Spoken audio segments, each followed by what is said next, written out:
تكاد السماوات يتفطرن منه وتنشق الأرض وتخر الجبال هدا أن دعوا للرحمن ولدا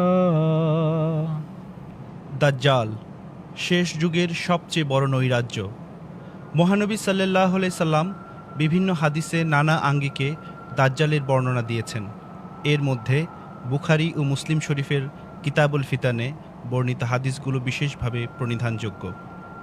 মহানবী সাল্লাল্লাহু আলাইহি সাল্লাম বলেছেন, যে ব্যক্তি দাজ্জালের সন্ধান পায় সে যেন তার অনিষ্ট থেকে রক্ষা পাবার জন্য সূরা কাহফের প্রথমাংশ পাঠ করে। وينذر الذين قالوا اتخذ الله ولدا খ্রিস্টানরা বলে ঈশ্বর এক পুত্র সন্তান গ্রহণ করেছেন। দাজ্জালের একটি পরিচয় দিতে গিয়ে হাদিসে বর্ণিত হয়েছে, সে কানা হবে এবং আল্লাহ কানা নন।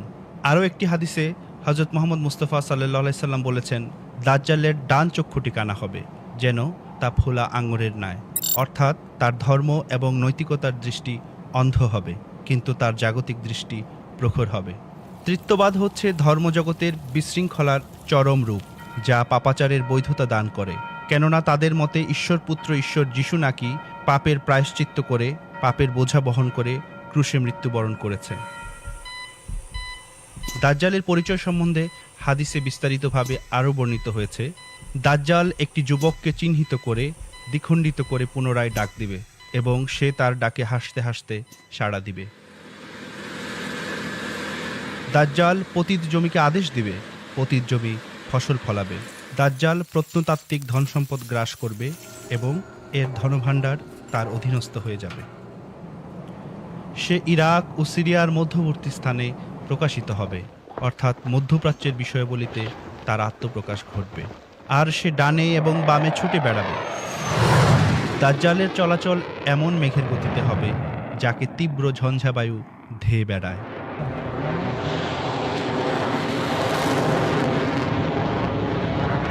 সে আকাশকে আদেশ দিবে, আকাশ বৃষ্টি বর্ষণ করবে। তার পশুপাল সবচেয়ে স্বাস্থ্যবান ও সবচেয়ে বেশি দুধ দানকারী হবে। দাজ্জাল যার প্রতি অসন্তুষ্ট সে জাতি বাহ্যত রিক্তহস্ত ও সর্বশান্ত হবে, এমনকি নিজেদের সম্পদ থেকে বঞ্চিত হবে।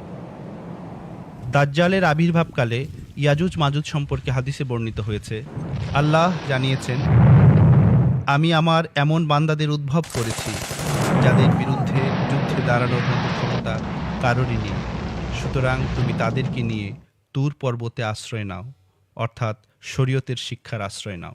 ইয়াজুজ মাজুজ সব ধরনের উচ্চতা থেকে অবলীলায় নেমে আসবে।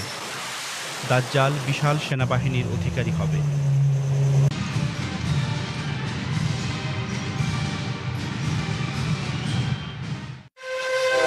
হাদিস পাঠে আমরা জানতে পারি, দাজ্জালের একটি গাধা থাকবে। সে গাধার দুই কানের ব্যবধান হবে 70 গজ।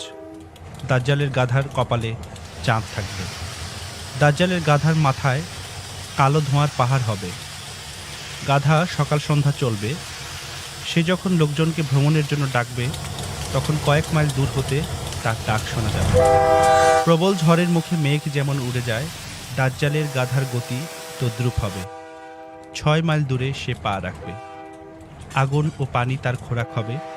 গাধার পেটের মধ্যে আলো এবং জানালা থাকবে। গাধার মধ্যে বহু লোক একসঙ্গে প্রবেশ করবে এবং বের হয়ে আসবে। দাজ্জালকে বধ করার অর্থ হল তৃত্ববাদকে ক্ষুরধার যুক্তি বলে ধ্বংস করা। হযরত আকদাস ইমাম মাহদী আলাইহিসসালাতু ওয়াসসালাম দাজ্জাল ঘোষিত ঈশ্বর পুত্র ঈশ্বরকে মৃত প্রমাণ করে তৃত্ববাদকে চিরতরে গুড়িয়ে দিয়েছেন। অতএব সত্য এইখানে। ওয়ামা আলাইনা ইল্লাল বালাগ।